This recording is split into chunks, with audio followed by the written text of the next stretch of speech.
For more than a year, world champion Ayrton Senna and teammate Alain Prost have enjoyed unprecedented success in Formula One. Their combined talents have propelled the Marlboro McLaren team to the pinnacle of the sport, more often than not waging a private battle for victory. But all is not well with Team McLaren. There is friction between these two great drivers. The root of the problem goes back to Portugal last year, when Senna drove Prost to the wall in a high-speed game of intimidation. But Prost took the victory, then raged at his teammate. The two made a pact at San Marino last month that whoever won the start would lead the race. Senna broke that promise by passing Prost at the second turn. Since then, they have not spoken. 2 weeks ago at Monaco, the McLaren crew cheered Senna's victory, while Prost fell victim to a series of misfortunes to a degree the global press found outrageous and absurd. Chief among Prost's problems was his former teammate, 41-year-old René Arnoux, who held Prost at bay and blocked his progress at every turn, creating a gap between the McLaren drivers at the front. After erasing much of the deficit, Prost was then forced to sit out a logjam at the Lowe's hairpin when Nelson Piquet's Yellow Lotus tangled with Andrea de Cesaris, creating a ludicrous scene. Sit down, this traffic jam. How I hate to be late. It hurts my motor to go so slow. Time I get home, my stuff will be cold. Damn, this traffic jam. Muddled in the traffic, Prost fell 30 seconds behind, while Senna coasted to an easy win and a tie with his teammate for the championship lead. But in the hot, thin air of Mexico City, Prost's fortunes could change. A year ago, Mexico was the scene of a convincing victory for the Frenchman, a feat he would no doubt like to repeat to regain control of the title chase. Will Senna and Prost settle their differences in Mexico? Will Senna continue his winning ways en route to defending his title? Or is Prost resigned to playing second fiddle?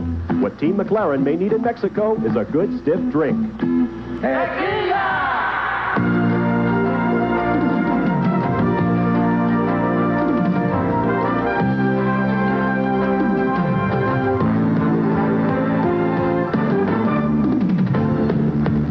Historic Mexico City, the world's highest major metropolitan area at over 7,300 feet, and its most populated at more than 20 million inhabitants, tens of thousands of whom have turned out for today's Formula One Mexican Grand Prix. Hello, everyone. I'm Bob Barsha, welcoming you to Mexico City and the beginning of a critical three-race North American tour for these Formula One cars. Beginning here in Mexico, moving next Sunday to Phoenix, Arizona for the inaugural U.S. Grand Prix, and finishing up 3 weeks from now with the Canadian GP in Montreal, Canada. With me to call the action here in Mexico is old friend David Hobbs. And David, unless someone steps up to stem the tide of Team McLaren, by the time we get to Canada, Ayrton Senna and Alain Prost may well have this series in a stranglehold. Well, Bob, it'd be nice to say that the new non-turbocharged formula is working. The entire field is only covered by 2.7 seconds, except for the dynamic duo.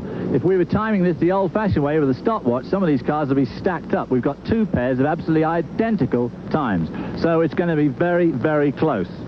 However, there is one very important factor which determines this race, and with that is John Bisignano down on the particularly dodgy part of this track. You're looking at one of the most challenging corners in Formula One. It's called the Peraltada, a 165-mile-an-hour flat-out curve.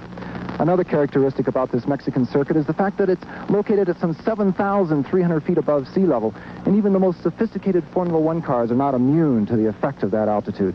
When the drivers first came here, they thought that the track was gritty and dirty and didn't have any hold to the surface. But after a while, the engineers figured out that it was simply the altitude. Some 24% less downforce on the aerodynamic surfaces just because of the fact that there's less air. Now you might say, that's simple, crank in more wing, generate the downforce. Well, the problem there, the normally aspirated engines also are dealing with the altitude and less air, and therefore less powerful. They just couldn't push that bigger wing through the air, no straight line speed. Well, the final equation adds up to the fact that 26 drivers, Formula One drivers, the best in the world, are going to be slipping and sliding all around this Mexican circuit for the next hour and a half. It makes for some very interesting racing. Back to you, Bob. Thanks, John. And one of the more interesting aspects of this race will be the return of Gerhard Berger. Just 5 weeks after his appalling crash and fire at Imola, Italy, Berger is back behind the wheel of a Ferrari. We'll show you where he qualified and introduce the rest of the field when we return to Mexico City after this.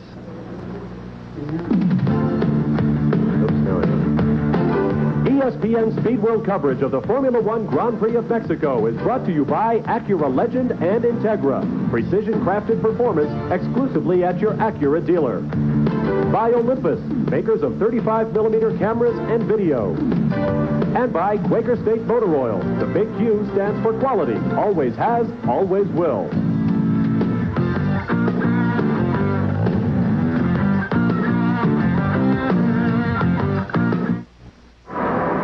Welcome back to Mexico City, where we've certainly had an interesting introduction to the Formula One Grand Prix of Mexico. Our race has been brought to a dead stop. You see the pit crews making their way down to the Peraltada, the sweeping right-hand turn that is the final turn before the cars hit the front straightaway. We are now in a red flag condition. The entire race has been brought to a stop, probably because we have 3 race cars off the track in assorted incidents in the first 2 laps. Now, the cars have stopped in the turn, so they have not completed 2 full laps, and we'll have to wait and see how many laps will remain in this race when they do restart.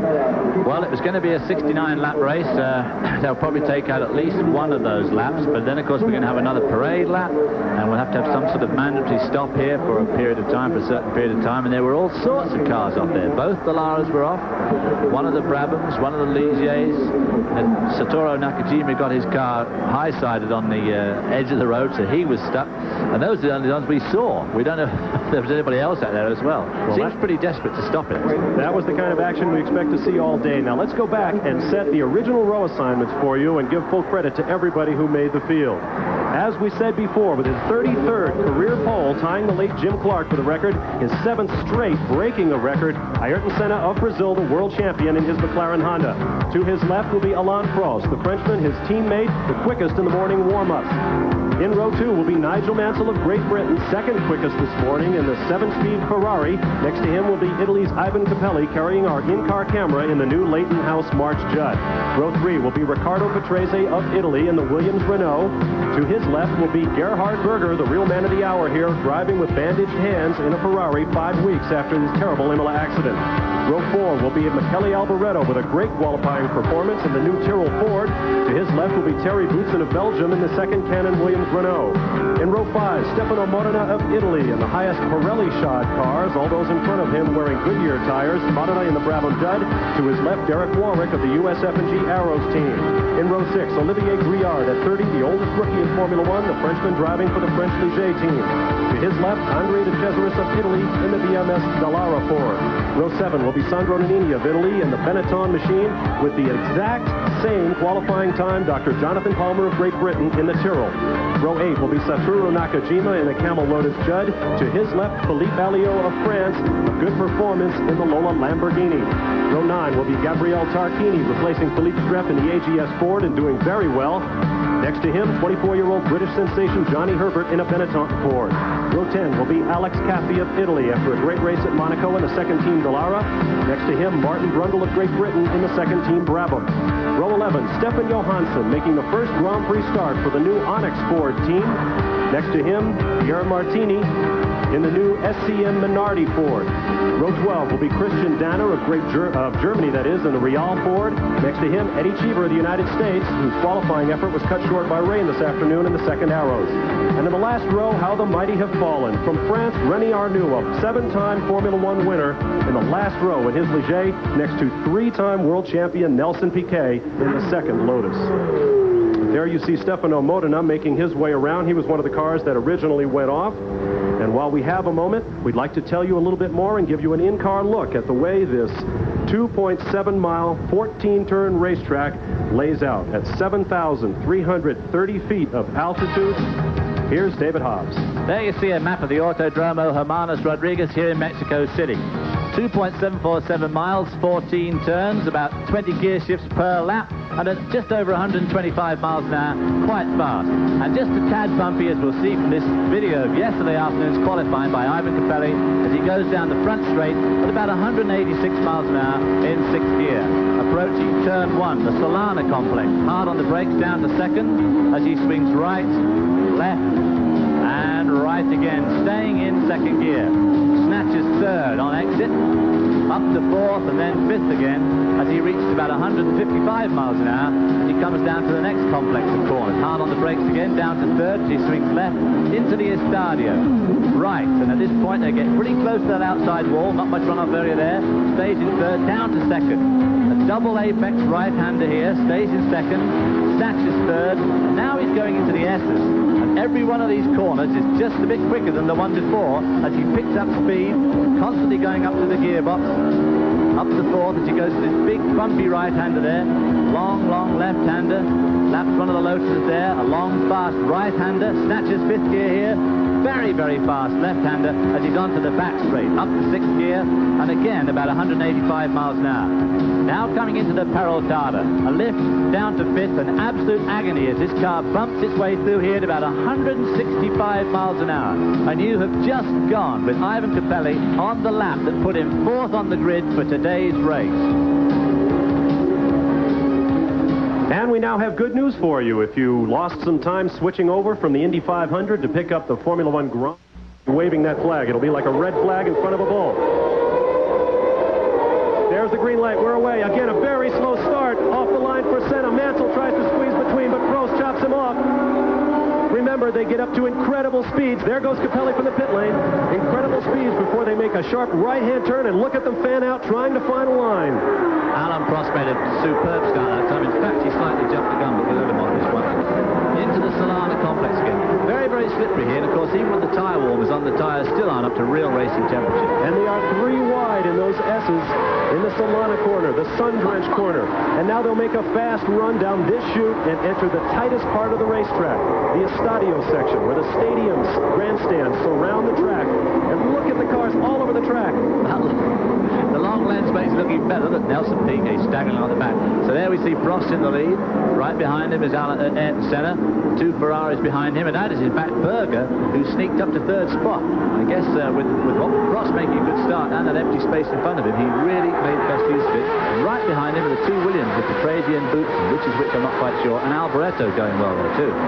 Derek Warwick up there. Now the cars, you see the S's get longer and wider, and the cars go faster and faster until they file out right about here onto the short back straightaway, reaching speeds in excess of 170 miles an hour before they reach this point. Senna's in the lead. Senna is in the lead as they go through Peraltada, the sharp banked right-hander, and the G-forces on these drivers are simply extraordinary. Look at the lead for the McLaren twins as the Ferrari of Gerhard Berger, followed by Nigel Mansell, tries desperately to keep them in sight. Berger was really using all the road there, as you saw, plus a little bit more on the exit of that corner. And now they get up to in excess of 185 miles an hour before hard braking here for the right-hander. And you see Alain Prost. After Monaco, he wants to stay right on his teammate's gearbox. Well, he must have done some pretty fancy driving somewhere, because Alain Prost did make a tremendous start. There's no doubt about it. And he had the best side of the road. That looks like one of the Delaras again. And you see how dirty that part of the racetrack is. If you are off the racing line here in Mexico, you get absolutely no grip at all. Back up front. Prost trailing Ayrton Senna. They are tied for the lead in the World Drivers' Championship by virtue of 2 victories for Ayrton Senna and 3 straight second-place finishes for Alain Prost. Now there's 2 different Goodyear tire compounds here, Group C and a B and a C compound. The C being the slightly softer one, and rumour had it that Alain Prost was going to try that this afternoon, but we don't really know who ended up using what. There has been a great effort by the McLaren team to smooth over the differences between these 2 drivers this weekend. They even brought out 5-time world champion Juan Manuel Fangio of Argentina, regarded by many as the greatest Formula One driver of all time, and put him on a podium at a press conference with Senna and Prost. But still the questions came. Are you guys talking to each other? To Prost, what will your plans be at the end of the year? Prost says, within 2 weeks, I'll decide whether I will leave McLaren or not. Cars at single file of better than 180 miles an hour. Now they get a little bit skittish as they brake hard. And Ayrton Senna, the world champion, leads into turn 1. The McLaren, there's no doubt about it, the Honda engine has got more horsepower than most of the other cars here. But there's also no doubt about it, the chassis sorting on this car with the engineering powers they've got, and of course the incredibly scientific driving of these 2 codes does make this car, if you watch it over these bumps, it is so much better than pretty well any other car here. The Ferrari doesn't look too bad at all, but some of the cars look really, really hard to drive. Virtually all the drivers are predicting that they will bend up race cars this weekend. Of course, none will admit that they will be the ones who will do it. We have had 5 major off-course excursions. Fortunately, no cars damaged and no drivers hurt. But it is a very slick racetrack. As John mentioned earlier, the air at the altitude of 7,300 feet is quite thin. They don't get the downforce. Without the turbochargers that they had last year, they don't get the horsepower to pull those cars through the air and force them to the racetrack. And now Capelli's into the pits. That's pretty bad luck. Oh, Ivan Capelli, what a rough afternoon he's had. What a shame. Capelli, one of 9 Italians in the field. There are 5 British drivers, 4 Frenchmen, 2 Brazilians, 1 each from Austria, Belgium, Japan, Germany, Sweden, and of course the United States, with Eddie Cheever, who will certainly be the star in Phoenix next week. Let's go down to John Bizignano. Ivan Capelli actually came in with no power whatsoever.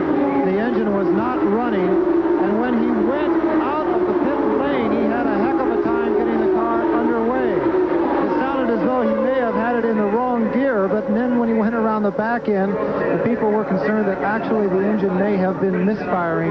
He did have it in the correct gear, but the engine was misfiring. They have not taken the engine cover off, and in fact, they are working on the rear, left rear and the right rear corners as if there may be a differential or possibly a clutch problem. But certainly one of the most frustrating Grand Prix ever in the young Italian's career. We will get back to you with the exact report as soon as we have the information. Back to you, Bob. We are back up front with the all-McLaren battle. First and second place, Ayrton Senna, followed by teammate Alain Prost. Senna, 29 years old, of course, the defending world champion. Behind him, Prost, at 34 years of age, says he wants to end his career with an all-French team. French engine, French chassis, French engineers and designers. And everyone is speculating as to whether or not that time has come for one of the greatest Formula One drivers of all time. Well, he's hanging on pretty well this afternoon to Ayrton Senna. Senna seems to be just a little bit quicker through some of the fast stuff, but of course that's always deceptive because obviously the cars do spread out in the faster corner. Good look there at Gerhard Berger, just 5 weeks off of an incredible accident. He was driving with heavily bandaged hands. He needs help getting into his race car. He is also using extra fireproof equipment. It's hard to believe that Gerhard Berger is going to be able to do the full race distance this afternoon without having some sort of problem with his hands, because this is a particularly bumpy track, as you saw from the in-car shot earlier on, and the way the steering wheel is going to be moving in his hands is going to be very, very uncomfortable for him, because he has got some pretty nasty blisters going into the race. Without putting too fine a point on it, the right hand of Gerhard Berger is virtually all meat. The skin has been burned away. As I say, he's driving with heavily bandaged hands, and it is remarkable that he is even out here at all. But as you say, David, it's a long race. Even though he is shifting with his fingertips rather than with the palm of his hands, Gerhard Berger is out there. Notice also the new Ferrari bodywork with the traditional airbox behind the driver's head. We'll be back to Mexico City in a moment.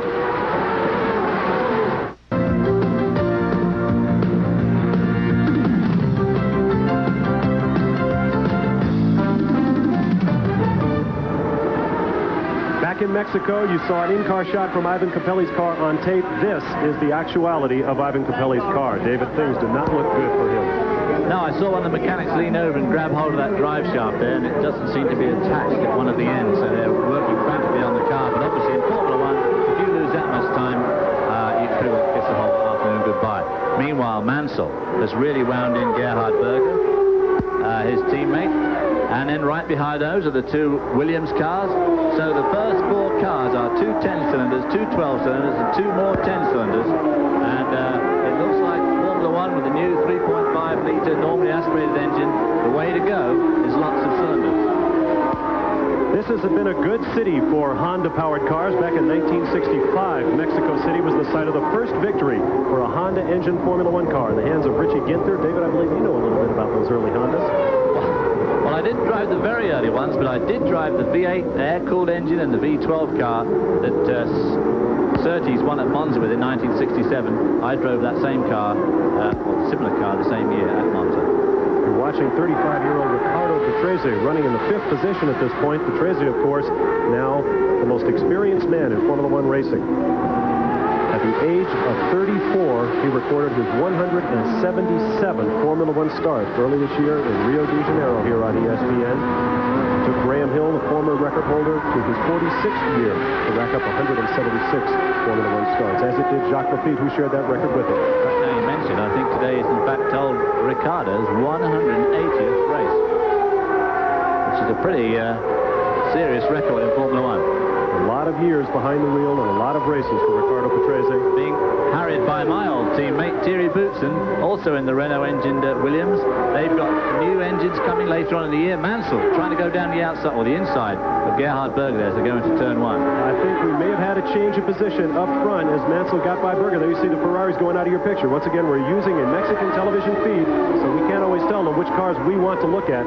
There go the 2 McLarens out of your picture. Coming up from behind, you'll see the number 27 of Nigel Mansell has taken 3rd from teammate Gerhard Berger.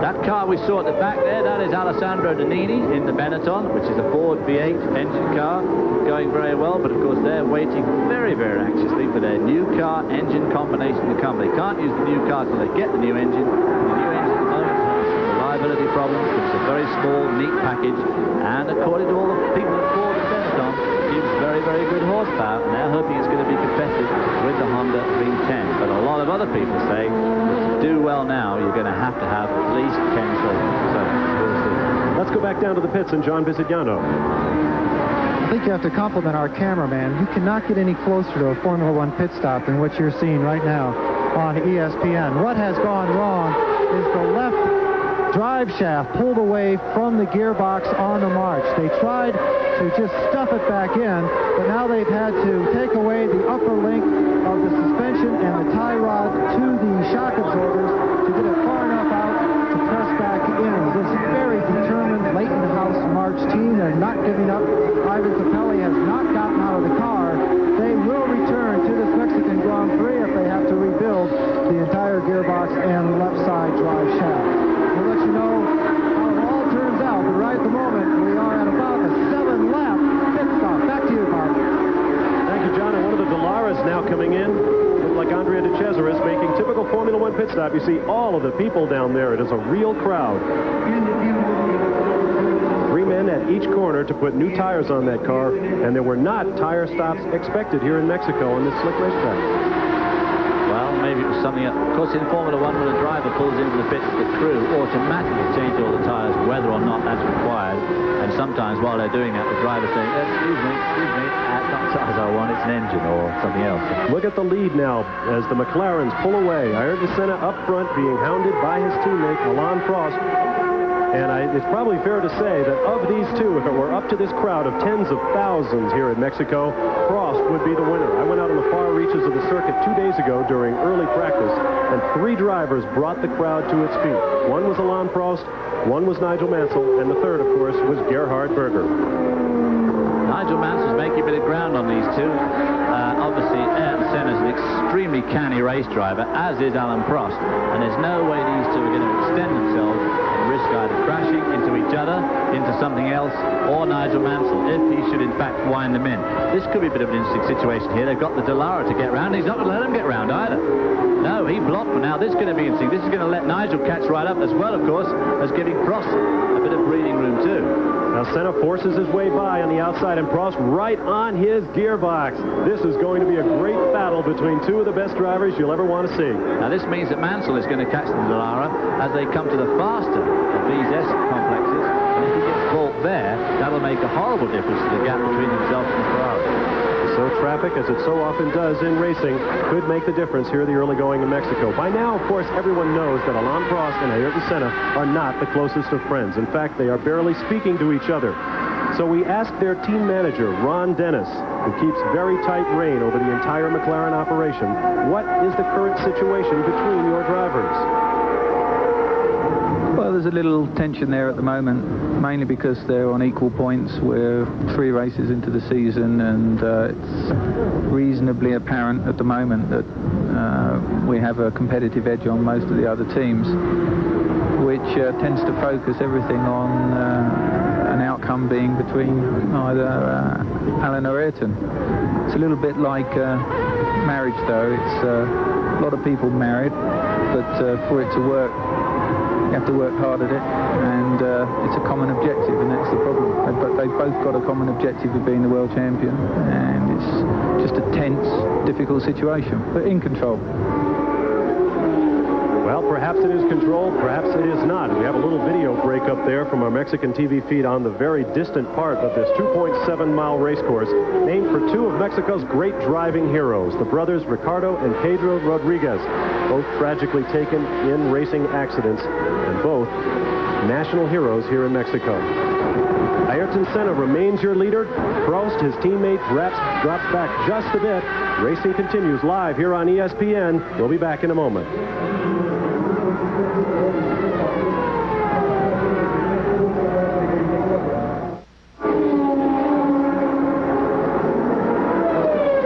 Plenty of motor racing coming your way on this big Memorial Day weekend here on ESPN. Tomorrow, Monday, May 29th, coming to you live, sports car racing. The IMSA Camel Grand Prix from Lime Rock Park. Live, 2 p.m. Eastern Time, 11 a.m. Pacific, here on ESPN. Another great battle between Nissan, Porsche, and Jaguar.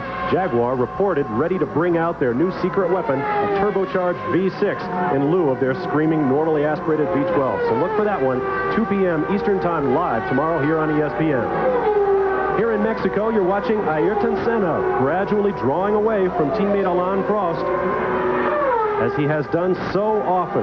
Such a controversial character is Ayrton Senna, who has given his marriage, indeed his whole life, to the goal of being Formula One world champion. And now that he has won it, he is now setting about the business of defending it with no less intensity than he won it a year ago.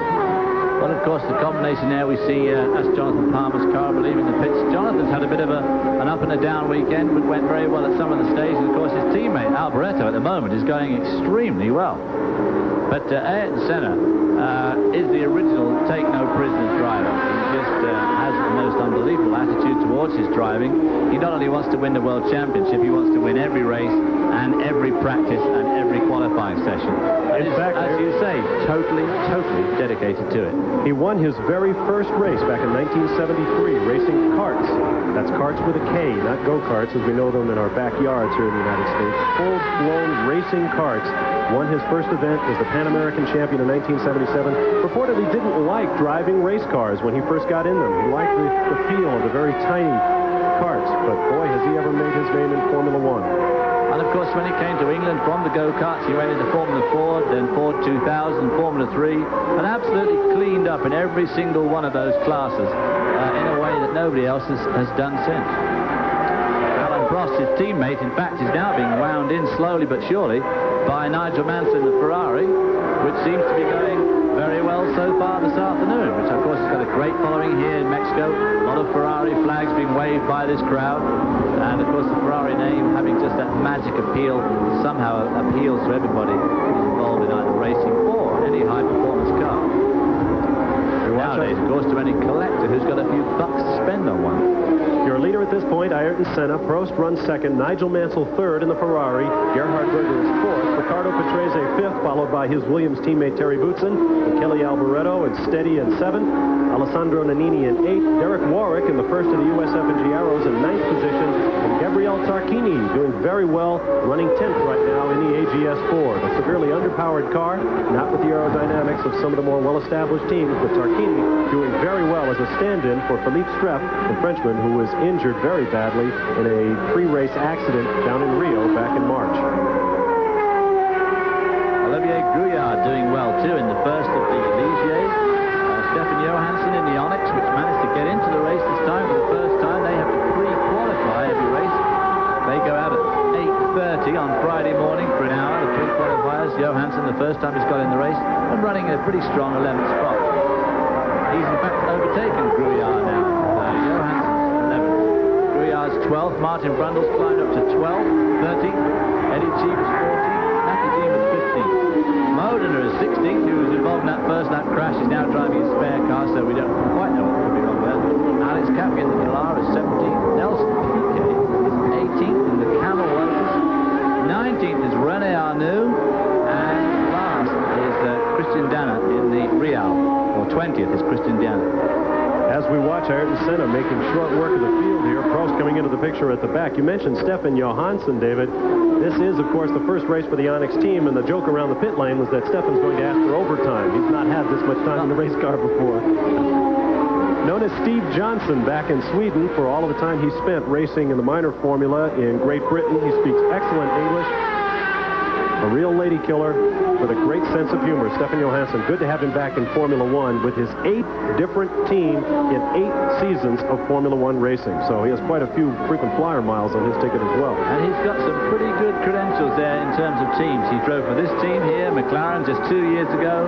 Spent 2 years with Ferrari before that. So it's not as if he's driven a lot of old junkers. He has been with some of the absolute best teams.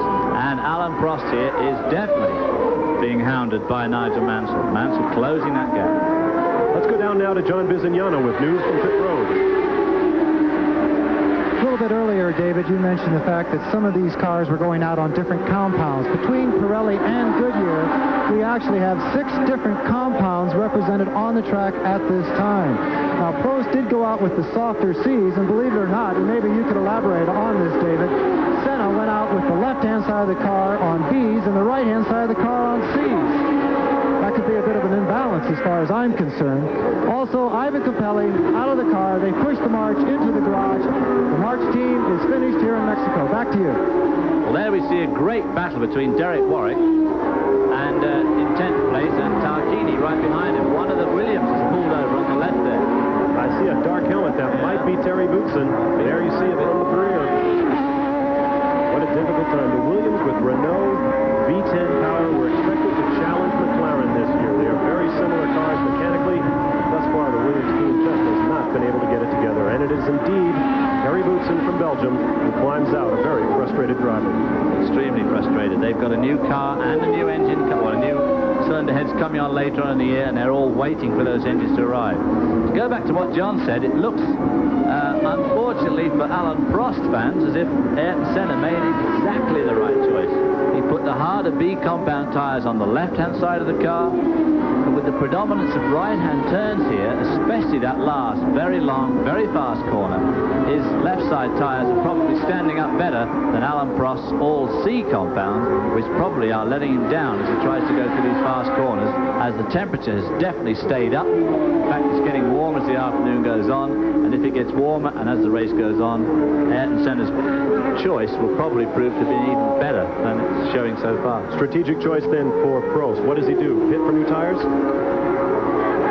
He will hang in there, I'm sure, in second spot, unless, of course, he has to. It could be that if he tries to push it too much harder to make up ground on Ayrton Senna, that he would, in fact, blister probably the left front tire. And so the battle continues, but hardly a battle at all for this man, Ayrton Senna. Originally, Ayrton Senna da Silva adopted his mother's maiden name, Senna, as his racing name back in 1983. Now, here's a battle between one of the new Minardis and one of the Benettons. Looks like Connie Herbert going by. There is Frank Williams, founder of the Williams Grand Prix team, paralyzed from the waist down in a streetcar accident in France several years ago. But a man who's lost none of his verve for Formula One. A guy of tremendous strength of character, and here comes Gerhard Berger into the pit. Oh my, the fourth place Ferrari make Gerhard Berger, and we can only wonder whether it's a mechanical problem with the car or in fact his burned hands have let him down. It looks like it's coasting. It looks like he's trying to get out. That is car number... That's Johansson and the Onyx. That's Stefan. As we go back to the Ferrari making its forlorn way down pit road. Now, normally they'll come down this pit road at a blistering pace. Obviously, there is something terminally wrong with the Ferrari. Hey, John, what's up? Gerhard Berger coasted the Ferrari into the pit. They are usually moving very quickly when he does arrive, and there's absolutely no hysteria whatsoever from the mechanics. It looks like Gerhard Berger simply could not go the distance. They undid the steering wheel so he could get out of the car, took off the seatbelts. They did not raise any part of the engine or look at any type of the suspension whatsoever. Gerhard Berger, his trainer, now attending to him in the garage area. This is the trainer that travels all over the world with several of the drivers. They're getting him out of his helmet. He is extremely pale from what I can see underneath his visor. Gerhard Berger out of the Mexican Grand Prix, and I think very glad to be so. There you see him taking off that strap. He had a strap around his arm to hold his head up. A lot of the drivers here, there's such high G-forces that these Formula One cars develop, especially with so many long, fast right-handers that some of them are wearing straps. Others didn't like them because with the left-hand corners, when you want to sort of lay into the corner like a motorcyclist and you cock your head over to the left, of course you couldn't when it's tied up. There you see Pierluigi Martini, the young Italian who is being lapped as Ayrton Senna begins to knock off his pursuers. You're watching live the Formula One Grand Prix of Mexico, and we'll be back after this. I don't know.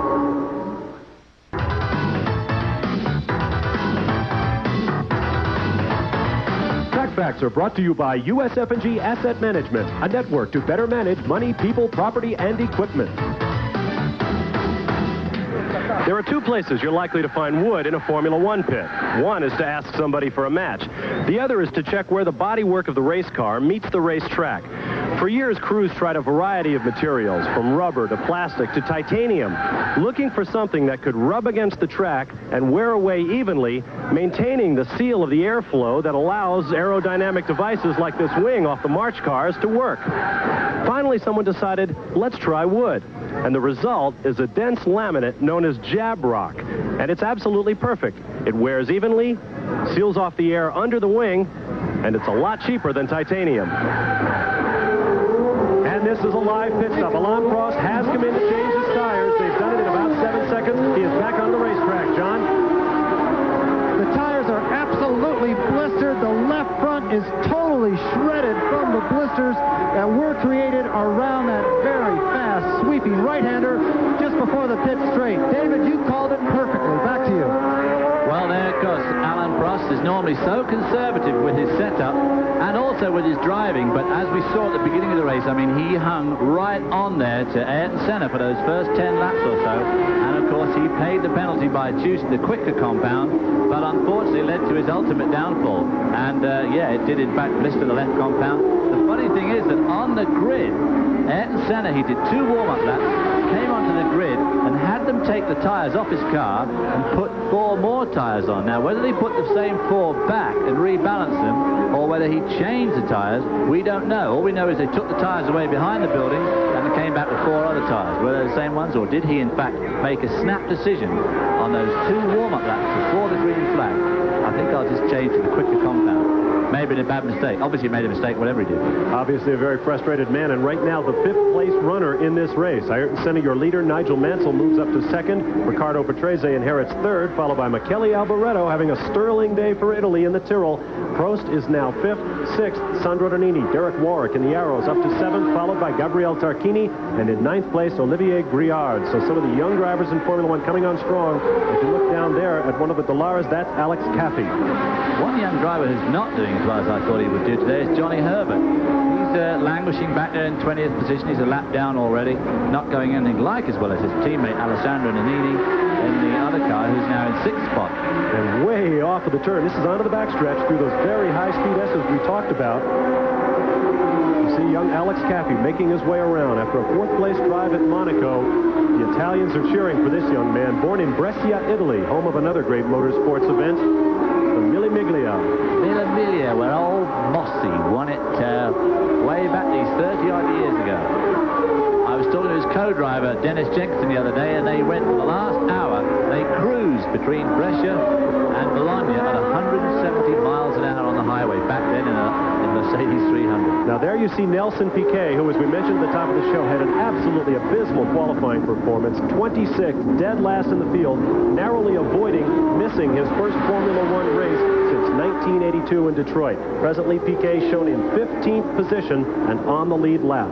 Not having a much better day today than he was yesterday. For a guy that's making $6.odd million, he probably should be sticking his neck out a bit more, I don't know. Well, he has been absolutely savage since the race in Monaco, particularly by the press in Great Britain, who say that for the kind of money that Nelson Piquet is getting, he should be doing much better. In fact, Peter Warr, the team manager, I think, tried to take some of the heat off of Nelson by saying, we haven't inspired him properly. We haven't given him what he needs to win. And a lot of people say the knock on Piquet has always been his heart is not in it if he doesn't know that he has a mechanical advantage over all of his teammates.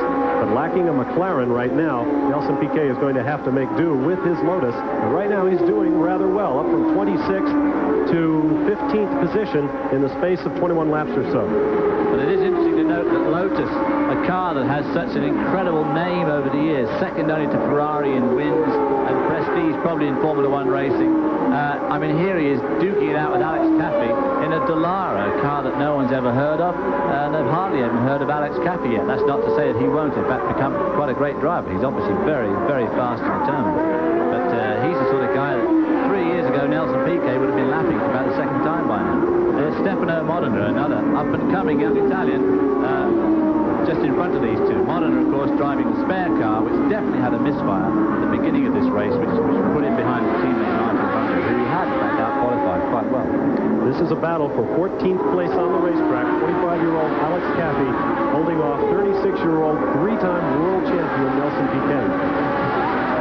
And as that battle continues, we'll take a quick time out and return to our live coverage of the Grand Prix of Mexico. Mexico from Mexico City after this.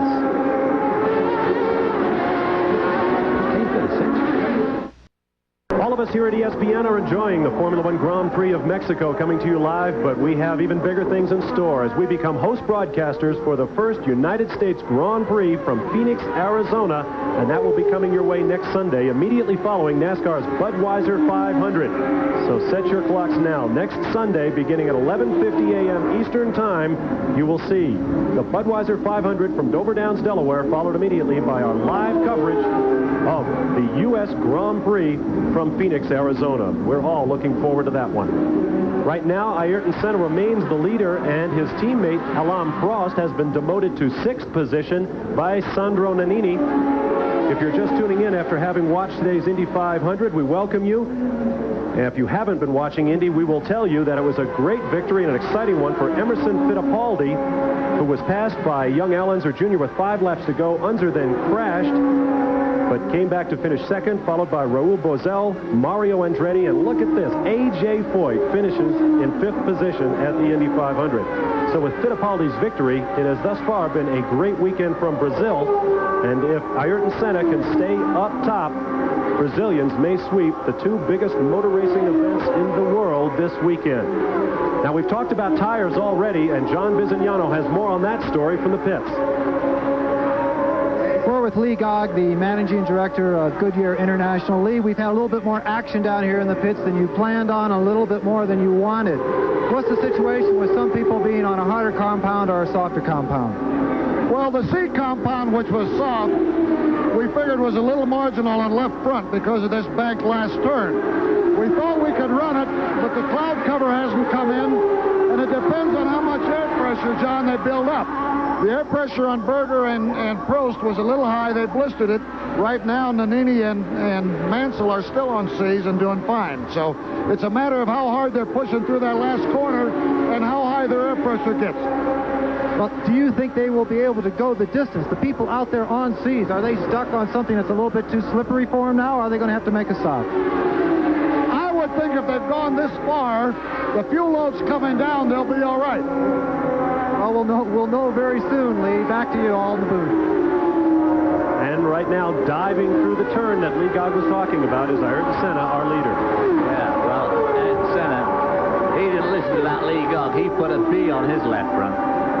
He didn't have any of that stuff. You see the number 8 car there, that's Stefano Modena, one of the guys who went off in the first aborted start of this race, making his way along in pretty good position right now. He is back in 13th position. And this is your leader, Ayrton Senna. And, of course, if Ayrton Senna wins this race, as Emerson Fittipaldi won the Indy 500, it won't be a bad day for Marlboro either. Or, for that matter, for Goodyear. Because Lee and the guys from Goodyear do a fantastic job at these Formula One races. They have to bring thousands of tires all over the world to these events. And they do an incredible job in supplying all these teams' tires. And the guys that want to have Pirellis, they can't have them always. And, of course, Goodyear have to step in and fill the void, which is something I think most racers really do appreciate, the effort that Goodyear have put in all forms of racing over the years. I know that I certainly do.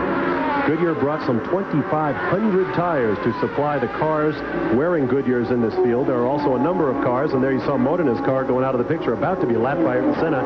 He is running on the Pirelli tires. They have but 13 Formula One cars as they return to the series after a couple of years' absence. He did, in fact, qualify extremely well, Stefano Modena. He qualified 10th. By far the best Pirelli qualifier in the Brabham, new to Formula One again this season after a couple of years layoff. There we see him being put a lap down by Ayrton Senna. Whistles in front of him, doesn't give him much braking room there as they come into that turn 1 complex. Senna's got his head down now, like I say, he's a no prisoners taken type of driver, and he wants that bit of road, he just takes it. And by so doing, Ayrton Senna laps all but 12 cars behind him. 13 cars on the lead lap, including this man, Ayrton Senna. We talked a bit earlier about what an ice-cold disposition does Ayrton Senna have. And in recent weeks, I think the McLaren team has been trying to sort of do something to dispel that image. And a story leaked out along the pit road this weekend that Dennis and Senna had something of a private joke in a restaurant here in Mexico City over the weekend. Apparently, Ron found some of the local Mexican salsa, the spicy sauce they put on foods here, to be a little bit too hot for his taste. And Ayrton, sitting across the table from him, decided he would peel off $5,000 of his estimated $10 million annual retainer if Ron would eat the entire bowl. Team manager Ron promptly downed the entire bowl of salsa and asked for his $5,000. But we didn't see him for 3 days. No, that's true. He has had We can hear him coming. bit of a pallid complexion from Ron Dennis this weekend. Of course, $5,000 is probably a tip for Ayrton Senna these days. Nevertheless, he leads and is about to come into another piece of change if he can hold on to win the Mexican Grand Prix. Plenty more racing action coming your way in a moment.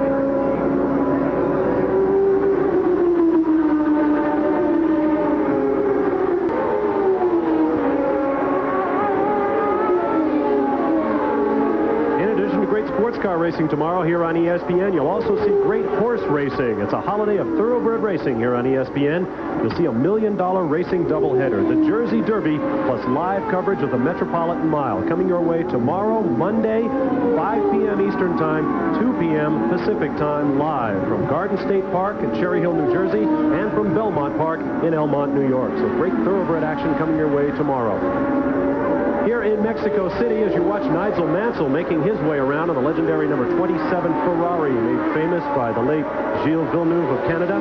Mansell running in second position behind Ayrton Senna, who is leading by about 6.5 seconds at this point. Ricardo Patrese has the Williams in third, followed by Michele Alboreto. Alain Prost now back up into fifth position. Remember, he made a tire stop after blistering his left front, dropped from second to sixth. He's now back to fifth, and he has set the fast lap of the race thus far on lap 23. Alain Prost at 1:21.246, which probably would have qualified him about sixth fastest in yesterday's qualifying session. Now we see Nigel Mansell about to put Martin Brundle, his fellow English driver, away for a lap. Brundle decided to have just a bit of the draft off Nigel there. Or maybe he's not this year. Mansell, of course, with that 12-cylinder Ferrari engine, there's no doubt about it. The Ferrari is cranking out some serious horsepower this year, and he was very steady with Brundle through most of those corners, but once they hit that long front straight here in front of the commentary booth, he was able to pull up in using his draft, of course, a little bit, and slip by him on braking for the end. There we see the gap between Senna and Mansell, 7.726 seconds, and a further 21.5 seconds back to Patrese, 6 seconds from him to Alboreto, and 5.5 back to Alain Prost, who has just cranked out the fastest lap of the race, which makes his 30th fastest lap in his career, thereby eclipsing Jimmy Clark's record by 2. Jimmy Clark always was the record holder of fastest laps in races at 28, and now Alain Prost has done 30, so he can't qualify so well, and he doesn't seem to be able to beat his teammate actually in the race, but he can certainly put in some fast laps while he's coming second.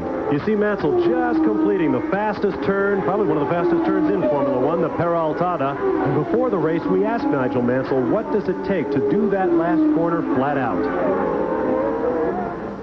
That's quite easy, really. Complete stupidity, I guess. You obviously got to be calculating. You got to set your car up with a little bit of bias to a little bit of understeer, because if you have any kind of oversteer in the corner, you can just lose it and go off backwards. And that is something that we saw about 5 times in practice, a variety of drivers going off, including Martin Brundle. Well, that exclamation of mine right in the middle of Nigel's explanation there was caused by the fact that on the other monitor, Nigel was trying to lap Nakajima and had a bit of a nasty old tyre lock-up going into turn 1. And, of course, this is the sort of time, if he's using C's, like Lee Gobb told us he was using C's, if he locks one up badly like that, it could just be enough to set the rot in, apart, of course, from giving him tremendous vibration through the steering wheel, and he's still struggling to get past Nakajima, no doubt getting golly irate, you know, the way an Englishman can. You watch the car in some of these close-up shots from Mexican television and just watch the suspension work, watch the car bounce and the driver's helmet fly around. Now Mansell getting skittish there. That's one of the bumpiest parts of the racetrack, just entering this 165-mile-an-hour turn. And as he approaches the exit, they lift up onto the front straightaway and off of the banking, and there must be a tremendous feeling in the pit of their stomachs. Let's go down right now to John Bisognano with more from pit road. you're both talking about how difficult it is to control a car around this autodrome. And one of the reasons there are so many bumps here in Mexico is the fact that, like Mexico City, the track is built on a dry lake bed. They actually shave the track at the beginning of every year. They put down new pavement, but they have to put the pavement down in long enough so that it can cure before the race. So 4 months go by and there's a whole new set of bumps. They are so severe that the aerodynamics on a car can totally change. The airflow, when the car pitches up and down, can actually stall, just like an airplane. These wings will have some 700 pounds on them. If they stall out, it goes to 0. And as you say, Bob, the worst bumps on this circuit are leading into a 165-mile-an-hour corner where they don't want anything to stall. And it's happening to virtually every driver out there. Somewhat of a dangerous situation. Nigel Mansell continuing to make his way around, now free of the Lotus of Nakajima. Still running in second position, but 8.1 seconds down to Ayrton Senna, who has now taken fast lap of the race at 1:20.897, 4/10 of a second faster than teammate Alain Prost. Well, no doubt Alain Prost will be getting that news and digesting it inwardly, and we'll probably try and do something about it further on in the race. There we see quite a few of the cars strung out down the straight. There is Alain Prost as he swings into the S's there. And you can see from that camera angle that those turns are banked just a little bit, a little camber to those turns as you approach the exit of the S's. Very, very fast part of the racetrack. David and I stood along the fence at that part of the race in yesterday's qualifying session to listen to where the drivers were shifting. Oh. And this is a pit stop for Alain Prost. Prost is on pit lane again. The McLaren team is ready. He'll pass a short chicane here that they use to slow down these cars. But once he gets on the pit road, watch how quickly Alain Prost comes down the pit lane. And we'll put a clock on his pit stop. Tires again. This is pretty amazing. That one didn't look too bad as it went out of view, but it's hard to tell. Clock is at 9 seconds, 10 seconds, 11 seconds. A little trouble with the front right corner. Oh, 13, 14 seconds, 15 seconds before Alain Prost is away in a cloud of tire smoke and track dust. That is not a typical McLaren pit stop. Not Alan's afternoon, I would say, one way or another, as his teammate goes by to put him a lap down.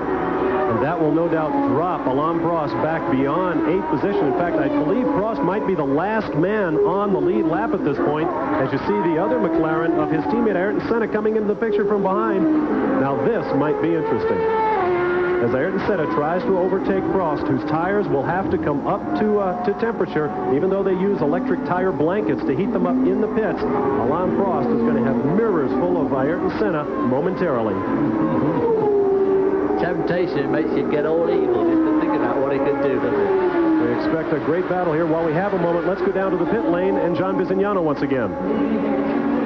We're with the Belgian driver Thierry Boutsen, who runs a Williams car. He doesn't run it as long as you want, Thierry. What took you out of the Mexican Grand Prix? Well, remember 2 years ago I was leading the race here and I was stopped by electrical problem. Exactly the same happened today. It was a different car, different engine, everything different, but the same problem. Seemed that the problem is following here in Mexico. At the beginning of the season, everyone had such high expectations for the combination of Thierry Boutsen, Riccardo Patrese, Renault, and Williams. Do you boys still think you can run with the McLarens and the Ferraris, or are you just going to keep plugging away at the development of the package you have? Well, at the moment, everything is a little bit too new, and the engine is a little bit too new, and does not produce the same power as the McLaren, for example. But Renault is working very, very hard on it to get it done for the first European race in Le Castellet. I think we're going to have a very, very good engine there. Well, Senna has just lapped Mr. Prost. I think he is in command here, but best of luck in Phoenix for you. Okay, thank you very much. Back to the booth. They'll pick that up on the on-track action. Thierry Boutsen, the man who never sweats in Formula One. You're going to have your greatest test in Phoenix in 1 week's time. 115-degree track temperature there. Back to you, boys. There, in fact, has been action on the racetrack. Ayrton Senna has passed teammate Alain Prost. He passed him easily, and it looks as though Derek Warwick's Arrows has pulled off the racetrack with problems as well. Derek Warwick's Arrows was indeed pulled off there, and of course Ayrton Senna was able to get to Alain Prost before he was probably fully up to speed and fully comfortable with his new sets of tires. Outbraked him at the end of the straight, and there's Nakajima. Number 12, Nakajima. It looks like he's off in a big way. It looks like there may be fire in that car. A lot of smoke and steam coming from the back of Nakajima's Lotus, and he is off into the gravel. can't see where the car is. It's hard to tell. Now, is it down at the Perotada? You see him climbing out. The smoke has stopped, so apparently everything is under control there. But Nakajima is done for the second time today. Yeah. Remember, on the first start, he spun and found himself sort of center punched up on the sod on the side of the racetrack, and now he has gone off for the second time as the woes of Team Lotus continue. What sod was that? Anyway, here we see the two McLarens, nose to tail again, as it were, and, of course, in theory, Mr. Prost, at this stage, should really be able to unwind himself past his teammate because his tyres must be in better condition. And after all, he's now had 3 goes, so he should at least have the right combination of tyres on his car. There must have been something wrong with that last setup. I'm sure that John's beavering away down here trying to find out why he changed the second set. They looked okay from what we could see, but he should have the best tyres out there now. Are you amazed, as I was, at how quickly Senna was able to catch and pass Prost? There was no fight at all, it seemed, on that straightaway. Well, unfortunately, he came off the corner of the Perotada just a little bit quicker and maintained that all the way down the straight, although it is the sort of incident that could lead Alan Prost in a debriefing later on this evening to say, I think that Senna might have just a little bit more horsepower than him. Which brings up an interesting point, because a lot of the writers have been saying that there is a difference between these two drivers. Alain Prost is a McLaren man using a Honda engine, while Ayrton Senna is a Honda man using a McLaren chassis. And after all of the problems they had last year, the accusations that Senna or Prost were getting better equipment in order to manipulate the championship, one has to wonder, when Senna can pass that quickly, whether or not Prost has as much race car. But of course, we're not privy to all sorts of things like their wing angles. I mean, it could be that Alan Prost is carrying just a little bit more wing, although from the way his tyres went away, one would assume he had actually got less wing, causing the car to slide around and, in fact, heat them up. But there we see, is that Eddie Cheever in the other car, 27. There's Nigel Mansell coming up to lap Eddie Cheever.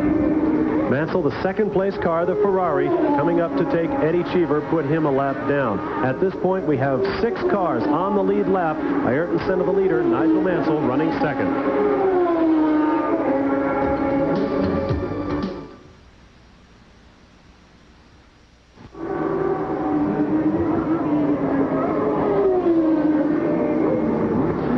Back at Mexico, Bob Varsha, David Hobbs with you, John Visignano on pit road and on live coverage of the Grand Prix of Mexico. This is Nigel Mansell running for Ferrari, his first full season with the famous Italian team of the Prancing Horse. Right now he is running in second position, having lapped Eddie Cheever in the USF&G Arrows, but Mansell remains a woeful 11 seconds down to the man who has dominated this race, Ayrton Senna. However, Nigel Mansell has just turned in the fastest lap of the race at a 1:20.85. So old Nige is obviously still pedaling that old Ferrari around pretty swiftly. And the automatic gearbox, or the semi-automatic gearbox that they have on this car, is hanging in there well. And he's not all that far behind. Well, he's 10 seconds behind now. So he's actually maintaining that gap pretty well between himself and Alan Prost. It's easy at this stage to say that it's Alan Prost, Ayrton Senna. It's easy to say at this stage that if Prost was to hardly score any points at all today, that this, of course, gives Senna an incredible leg up in the championship. Which, of course, in lots of ways it does, until you realize the extraordinary way, of course, they score the championship.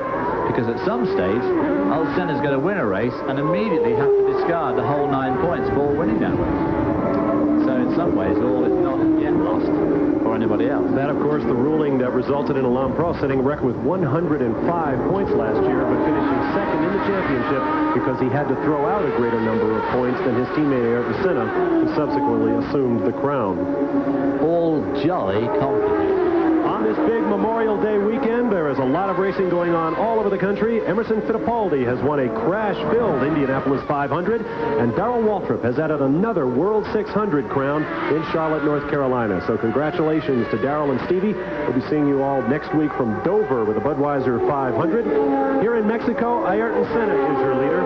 And I should also point out that we've had a couple of new additions to our ESPN auto racing team. Our producer, Jeff Hallis, who covers all of our Formula One events. He and his wife, Lisa, welcomed Jeffrey Scott Hallis into the world just a short time ago.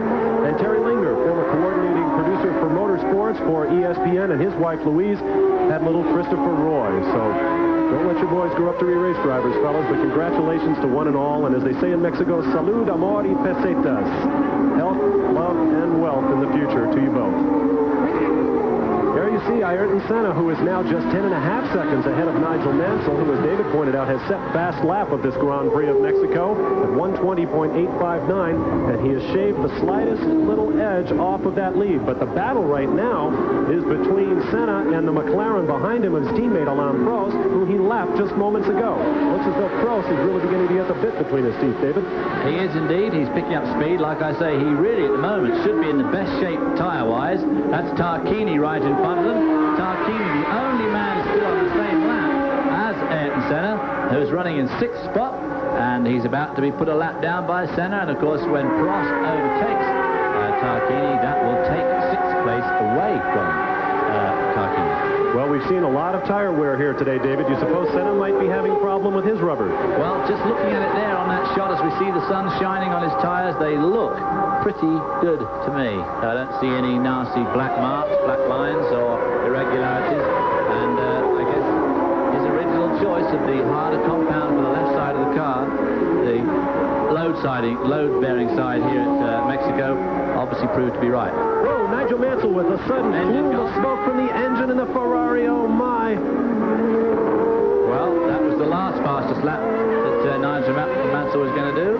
So Nigel Mansell does a 1:20.4 and goes fastest of all, but I would say not for many more laps. Oh, what a disappointment as you see the smoke pluming out of the back of the Ferrari.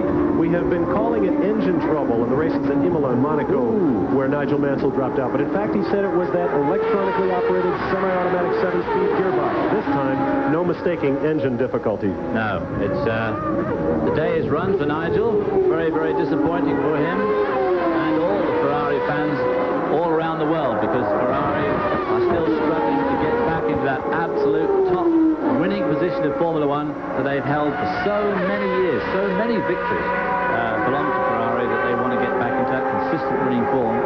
And Nigel seems to be the man to do it, but the car unfortunately does let him down rather frequently. Well, he will carry on it appears, until such point as he cannot go any farther. Now, here he runs the risk of really breaking something serious in the engine, getting some fluid out there, at which point he loses traction at some 100, who knows how many miles an hour, and that could be a real problem. Not only does he lose traction, but the next guy along loses traction as well. Maybe it's only on the overrun. Maybe it's just lost a piston ring or something. I don't know. Well, he seems to be going slower and slower, checking his mirrors. You see him looking left and right. And so the day is done for Nigel Mansell, who will become, by my unofficial count, the 10th car, that is, to drop out of the Grand Prix of Mexico. Well, obviously, as the Ferrari lost its fuel load, it was definitely starting to honk on there. He cracked off a very, very fast lap there just before the demise of the engine. Now, it was a bit silly, Nigel, to go and take yourself all that way away. You've got to walk back now, fella. There's the most expensive parking lot in Mexico right now. The Williams Renault and the Ferrari parked nose to tail out on the backside. Meanwhile, they'll need the old police down there. There'll be a few souvenir takers down there as soon as this race is over. Speaking of which, Ferrari says part of the problem they're having in determining what caused Gerhard Berger's accident in Imola was the fact that many of the car's parts were carried away by souvenir hunters. And they can't find the nose wing that allegedly came off and made the car uncontrollable. Well, of course, the demise of Mansell and the fact that Alain Prost has passed Tarquini suddenly vaults Alain Prost. Even after 2 stops, it now puts him back into 5th position.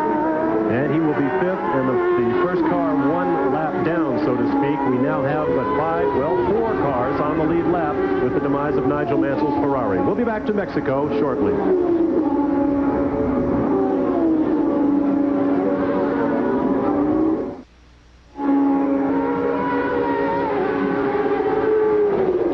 Coming your way next week, the inaugural United States Grand Prix from Phoenix, Arizona. There have been a lot of great things being said about the Phoenix Street Course, and we'll be there live next Sunday, June 4th, starting at 4:30 p.m. Eastern Time.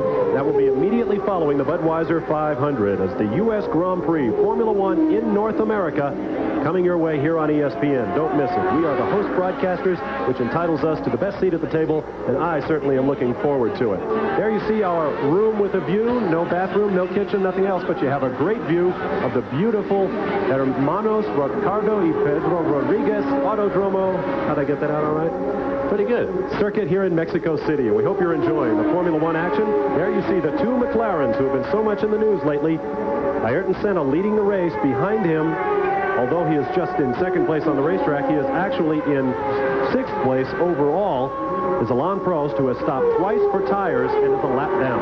Well, I think it's pretty staggering, and says a lot for the driving skills of Ayrton Senna that he can still hold off Alain Prost, who at this stage has got to be the best shod horse out there. I mean, it can be no question about it.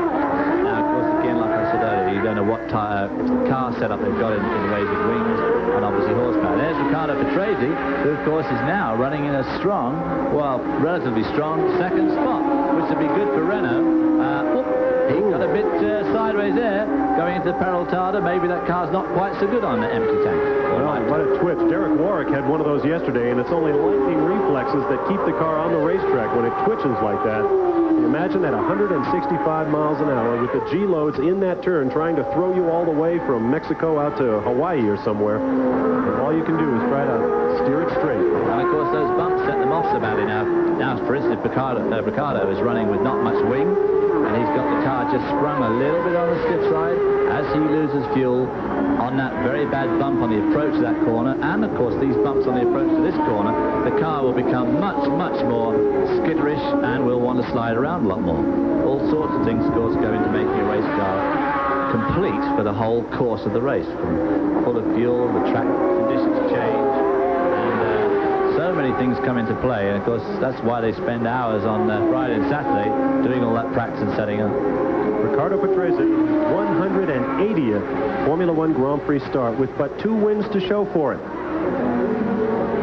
Very much a family man. The very first thing he does is always rings his, obviously he rings home if his wife doesn't come with him. And he also always rings his old dad back there in Italy to let him know how he got on. Before the race, we talked to Riccardo and we asked him to comment on the power of his new Renault V10 engine. Power is... You cannot talk about power if you don't put on the table also the aerodynamic of the car. And I have to say that I think mainly the power of our engine is okay. The engine is working very, very well. Renault did a fantastic job during the winter to make the program competitive and also quite reliable. We don't know if we have more power than their own. I think our power is okay. Well, it sounds like he is damning by implication the aerodynamics of this Williams chassis. They have a new car, the FW13, coming online later this year. Riccardo Patrese has been about as glum all weekend as you saw him there. As we mentioned earlier, the Williams team with the new Renault V10 engine was expected to challenge for preeminence in Formula One. They just have not been able to get it together. Johnny Herbert in the Benetton pulls into the pit. Let's go down to John. Johnny Herbert, who has come into the pits, is actually his second pit stop for this Mexican Grand Prix. It looks like a routine tire change, a little trouble with the left rear, and now for some reason they are inspecting the suspension and the left front. Johnny Herbert does not want to go out. They are trying to communicate with him. The radio is not working. They are sending him out, but he does not look happy at all. He was trying to communicate another problem with the car that definitely was not solved during that pit stop. Back to you. John, if you're there with the cameraman, can you have a look at that left front tire? Is there anything of it left at all, or is it already picked up some gravel that I looked on the tire? The left front tire, it had some graining on the tire. Of course, with that very fast sweeper, it would grain to the outside, but it was not blistered. It looked in pretty good shape. We will find out if those are C's or B's and get back to you. Okay. There you see the tire off of that Benetton Ford. As we mentioned, or David did earlier, they did not get their new Ford engines in time for this race, so they're running old cars and old chassis. We're back watching Riccardo Patrese, now running in second position, some 39 seconds down to our leader, Ayrton Senna.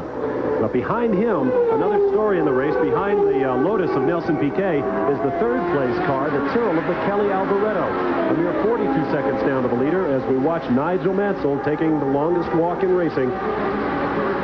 Before the race is over, he is headed for the trailer. Yeah, normally he'd be headed on the plane home, but of course this week they're all going straight from Mexico to some place in the States. Most of them are going to San Francisco or spend a few days in the sunshine down in Arizona. Of course, Nigel, being such an avid golfer, will no doubt go to some of the best courses that North America has to offer. I was about to say, it's got the best golf courses in the world.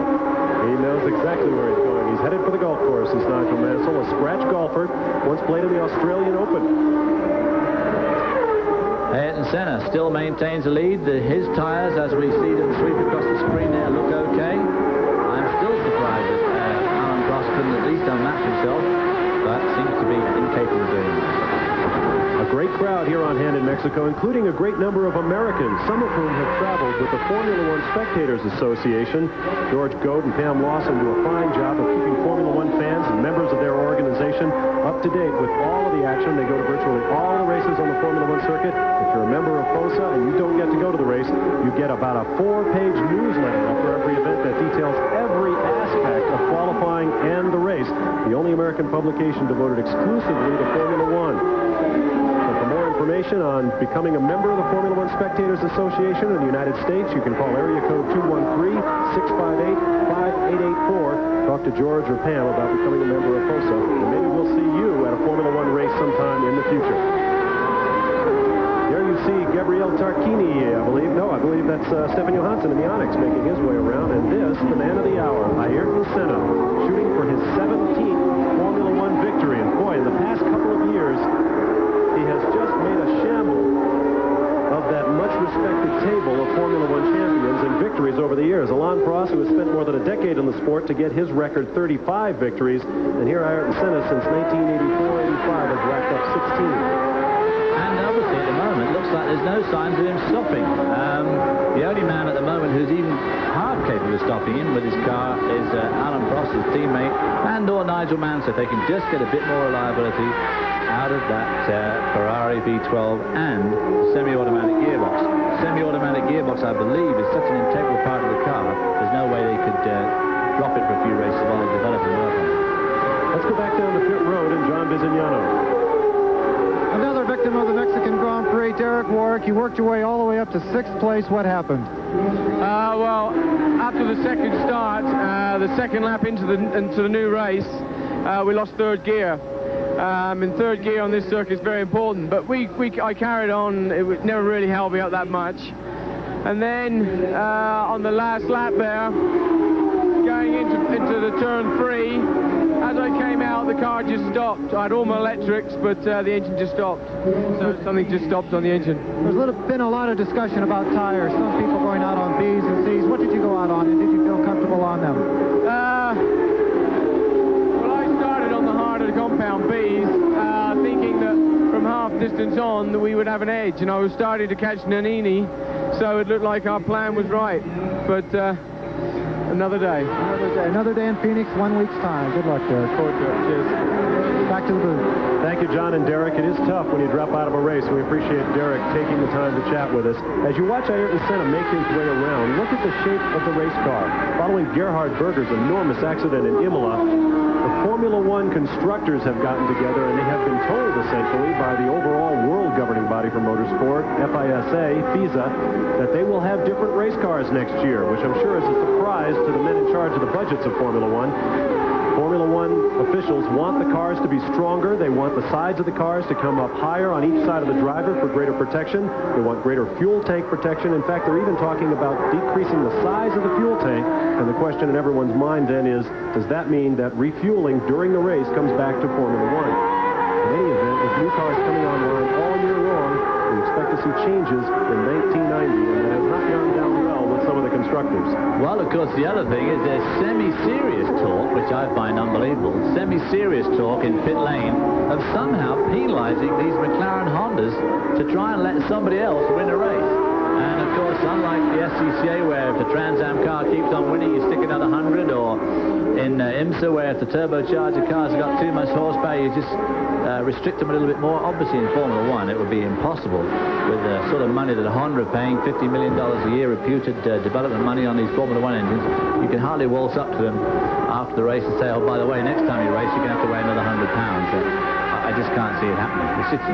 This is the only truly unfettered and top class of racing left. I don't think they could fool about it like that. But a lot of people are wanting to know what they can do. There is a man, Michael Alboreto, in the Tyrrell, as you can see, still unmarked, unpainted, unsponsored, running in a very, very nice third spot. Hats off to Ken Tyrrell, whose organization has been such an integral part of Formula One for so many years. Jackie Stewart drove for him.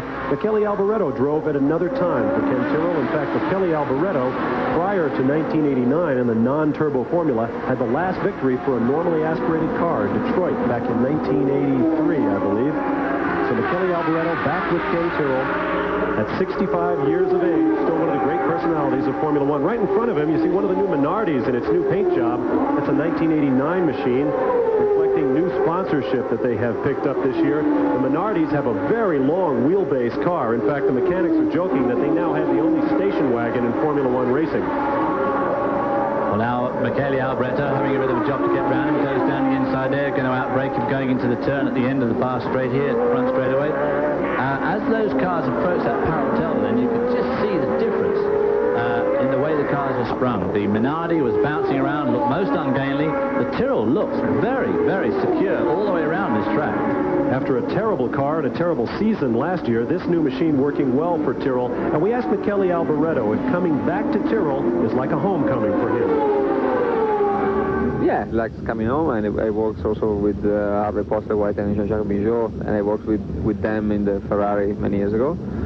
So I have a good feeling. The problem is we have not the right financial support while we're looking for that, especially if the car will be good, like I hope.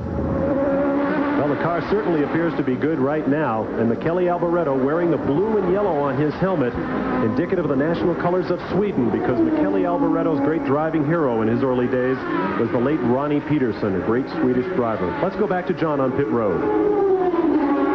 We were unable to get Nigel Mansell. He's already headed for his helicopter out of here. But he did tell me that it was not the engine, it was the gearbox. And they thought the gearbox was going to make it through this race because of the less shifts necessary to complete the distance. All the oil went out of the gearbox. The reason he continued on was at the first puff of smoke, he had only lost a couple gears. He was going to try and stay out there. Then the thing just totally gave up, actually exploded behind him. So Nigel Mansell out, I believe, for the third time due to the semi-automatic Ferrari gearbox, right after a very fine track record, I may say. Back to the booth. Well, so we're wrong once again. It is not the engine, but the gearbox that lets down Ferrari one more time. You're watching live the Grand Prix of Mexico from Mexico City, and we'll be back in just a minute.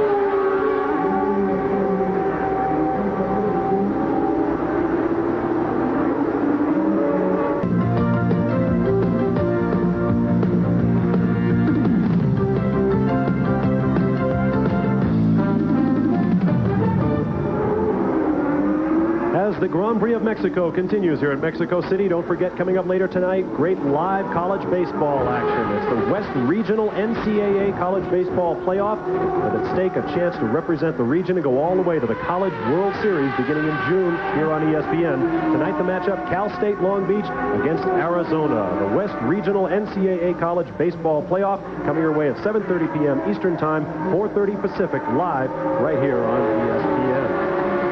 Here in Mexico, Brazil's Ayrton Senna has Alain Prost, his teammate, right behind him. Prost is one lap down with 10 laps to go. Live here on ESPN, the Formula One Grand Prix of Mexico. With all of the money we talked about earlier, the multi-million-dollar budgets being spent in Formula One, as we get back to the Tyrrell, Michele Alboreto now running in third position. With all of the money spent, it's hard to believe that since 1986, the beginning of that season, only 5 drivers have won a Formula One race. Ayrton Senna, Alain Prost, Gerhard Berger, Nigel Mansell, and Nelson Piquet have won 51 straight races between them. The gang of 5 they are now known as here in Formula One. Well, it's time they gave up then. Alboreto has finally got around Nelson Piquet, who was definitely holding him up there. And I've no doubt he's really anxious to get on the program here, because he's only just about 7.5 seconds behind Riccardo Patrese for second spot. Of course, getting around Patrese will be very much more difficult. He's only got about 9 laps left to do it. Patrese will obviously have more power. I think that's one of the problems that the Tyrrell has got, is it's probably a little bit down for power, but if it starts performing as well as this, I'm sure that they will be able to get some more power. As you can see Alboreto using all the road and a bit more, using his curves very, very well, and the car looking unbelievably stable when it does that. The car is obviously very, very well sprung and suspended. Kelly Alboreto driving for 65-year-old Ken Chopper Tyrrell, known as Chopper for the axe symbol that he used to carry on his sports cars when he drove as a young man. John Bizignano is down on pit road with more on Gerhard Berger's retirement. Well, while in the Ferrari pit talking to the mechanics and so forth over Nigel Mansell's problem, we got the correct data relative to his teammate Gerhard Berger. He certainly did look weak, and he was glad to be out of the race car and out of the race. The problem coming from his accident 5 weeks ago. But what actually made him stop again was the Ferrari semi-automatic gearbox. It was not a mechanical problem this time, as it was with his teammate. It was an electrical problem. Electrical sensors do select the gears off of the back of the steering wheel and feed the information to the semi-automatic transmission. So both Ferraris out of the Mexican Grand Prix in what everyone hoped would be a revolutionary experience for the team with the semi-automatic gearbox. Gerhard Berger said to the mechanic that I talked to, he will be fit for Phoenix, and he physically would be able to complete the Grand Prix. Thank you, John. We see Alan Prost there. I don't like to be a bringer of bad news, but on the last shot we had of him going down the straight, it looked to me like his right front has got a very dark streak around just in. See it there? You can see it on the sun shining on it. To the left now, to the right as he completes the turn. Now to the left. His right front, our left on the screen. You can see that black mark all around the middle of the tyre. He's whistled by Ayrton Senna at last, and I also just happened to look out of the window here and see the old McLaren mechanic getting the tyres out. It looks to me as if his right front tyre may be on the way out now. And this again with 8 laps he could perhaps hang in. This is unusual for Prost, who is known as such a technician, so smooth with a race car. He takes such good care of his tires. In fact, we saw him at Rio go 40-some-odd laps in a race that saw 2 and 3 tire stops for everyone else. Prost went 2/3 of the race on one set of tires when he lost his clutch and couldn't stop in the pits. Precisely. I mean, he has been recognized for the last 4 or 5 years as the absolute taskmaster, looking after every aspect of his car, and that certainly included tires and fuel, when fuel was such an important part of the turbo engine era. And he's had a bit of bad luck with his tires in the last this season. Well, Rio was totally beyond his control because he lost his clutch and he knew he couldn't stop, because once he stopped he'd never get the thing going. We are going to run a little bit long with this Formula One Grand Prix of Mexico, so we'll take a quick time out, bring you up to date on progress of the Southwestern Bell Classic and all of the action that will be coming your way later today here on ESPN. There you see Alain Prost, and the mystery remains whether or not that right front tire is going to give him problems, as you see him making his way through the Peraltada onto the front straightaway once again. What a bittersweet day for Alain Prost of France, but what a glorious day for this man, Ayrton Senna. We'll be back to Mexico in a moment.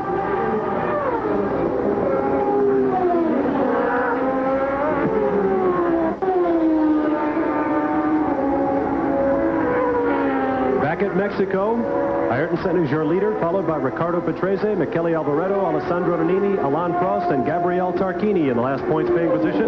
Now that we've taken care of a little commerce, let's go to Jim Kelly at the Southwestern Bell Classic, caught up on the action there. Jim? Thanks, Jim. And back here in Mexico City, this man, Ayrton Senna, in the striped yellow helmet, is leading the way. Back in 1985, he won his first victory leading from the pole in Portugal, driving in the rain. And there you see the Brazilian flag and a great crowd of supporters for Ayrton Senna. It would be the same again today, it would appear. He has led from the pole, his 33rd, tying the record of the late Jim Clark for career Formula One poles, and well on his way to win number 17. Running down the field, Senna, of course, is your leader, 38 seconds behind now, Riccardo Patrese in the Williams. In third position, Michele Alboreto. Fourth is Alessandro Nannini in the Benetton. Fifth, Alain Prost. Sixth, Gabriele Tarquini. Seventh, Eddie Cheever up from 23rd spot on the grid. Good run for him in the Arrows. Olivier Griard runs in ninth is Martin Brundle in the Brabham. 10th, his teammate Stefano Modena. In 11th, Nelson Piquet in the Lotus, up from 26th starting spot, is the 3-time world champ. In 12th is Christian Danner in the German Real car. Alex Caffey follows in the Dallara in 13th position. Rene Arnoux has the Ligier running 3 laps down in 14th, followed by Johnny Herbert in the 15th, and last car still on the racetrack, also 3 laps down. But another highly significant thing is that just a few moments ago, Michele Alboreto is over 7 seconds behind Riccardo Patrese, and he's now less than 4.5 seconds behind him. So it looks as if second spot could be there for the Tyrrell as this race unfolds. Alain Prost, of course, now actually leading, as we see, on the road, but of course he is really a lap down on his teammate Ayrton Senna, who we see here. There, this guy in front of us with the flag, he is right underneath our commentary box and is right opposite the McLaren team, and he is directing the team what to do to Ayrton Senna. He's telling them to slow him down now, and he makes hand signals over to the team to tell them how to dictate. Now that is a scoop, and here we thought Ron Dennis and Gordon Murray and all those little engine boppins from Honda were the ones who were actually calling the shots. This guy's been going absolutely berserk the whole race, and now he's starting to dictate the pace of our leader. It has been a fine race this afternoon, but it's hard to beat a man with the skills and the temperament of Ayrton Senna, going for his third straight victory of 1989, and moving along well in defense of his 1988 World Championship.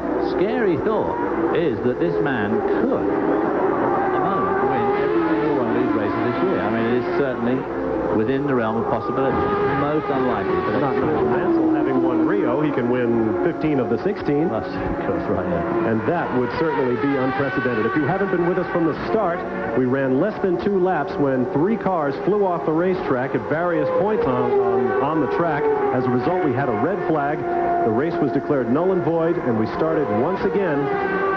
But unfortunately, a bad situation for Alain Prost, who chose the wrong brand of tires, the wrong compounds, and has stopped twice since then. Alain Prost now making his way along in 5th position, 12 seconds behind 4th place Sandro Nannini, who in turn is 23 seconds down to Michele Alboreto, story of the day in the Tyrrell, 6 seconds behind Riccardo Patrese, who is a fat 31 seconds down to Ayrton Senna, this man. And so it will appear, in fact, that Senna is being slowed down by Team McLaren. I think Senna is obviously being slowed down. There's absolutely no point in him hurrying.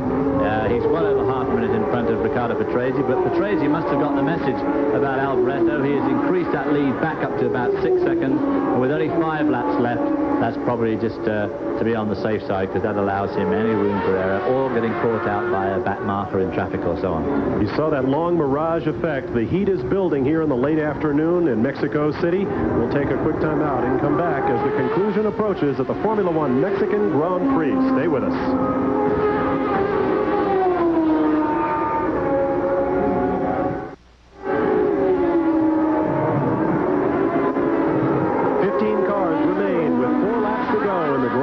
Mexico, coming to you live here on ESPN. Bob Barsha and David Hobbs at our announce position. John Bizignano doing yeoman service down there on pit road in what has been an action-packed race. There have been all sorts of pit stops. We have had cars run off the racetrack. We have had just heartbreaking disappointment, certainly for the Ferrari team. Gerhard Berger making his first start after this terrifying accident 5 weeks ago at Imola, Italy. But both he and Nigel Mansell were let down by the futuristic semi-automatic electronic 7-speed gearboxes in their Ferraris. They are both out of the race, as are one of the Williams cars, one of the Tyrrells. It has been filled with attrition. 11 cars now out of the event. Johnny Herbert now last in line, 3 laps down to this man, who gets the continuing signals, 3 laps to go from the pits of the McLaren team. In order, Senna, Patrese, and the second Williams as the team looks on. Those are the Honda engineers in their red shirts.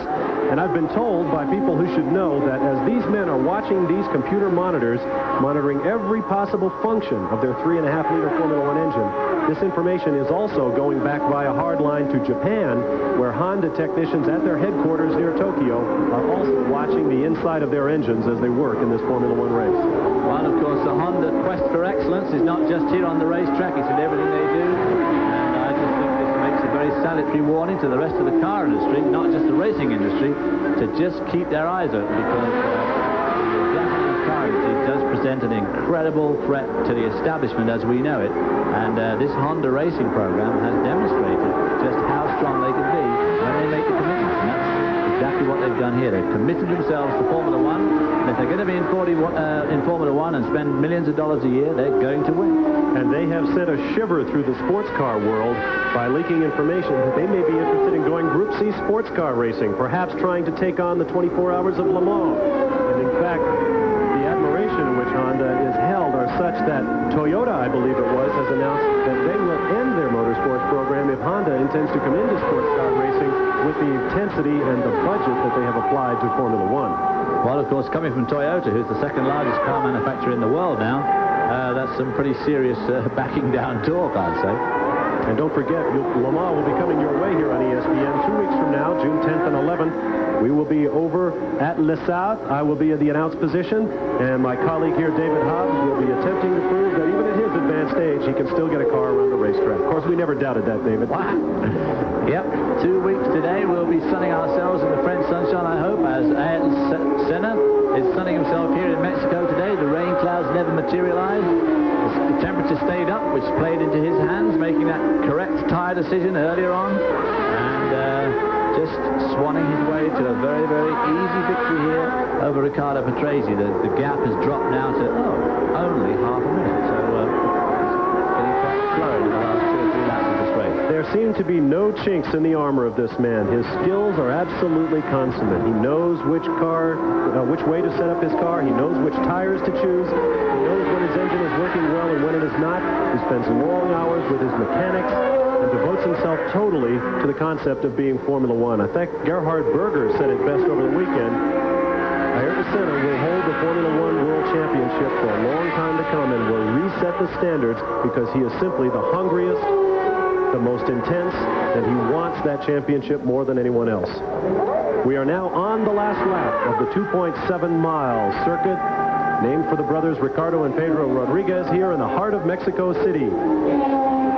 Ricardo, of course, was himself killed on this racetrack, and his brother Pedro was killed at Hockenheim some years later. A very tragic end to two extremely fast drivers back in their era in the late 50s and 60s. The home of the racetrack named for them is actually a neighborhood known as Iztaclan, one of 16 neighborhoods in the megalopolis of Mexico City.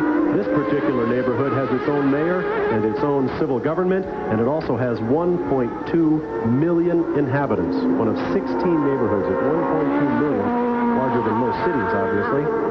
It is a teeming, elegant, and historic metropolis is Mexico City, one of 16 stops coming your way on Formula One 1989. We'll be bringing most of them to you here on ESPN, and we'll hope you'll join us for them all. Next will be Phoenix, Arizona, from the ancient city of Mexico's capital to the very new city of Phoenix, Arizona in the United States, one of the fastest street circuits anywhere. It is wide, a lot of 90-degree corners, a lot of acceleration, a lot of braking.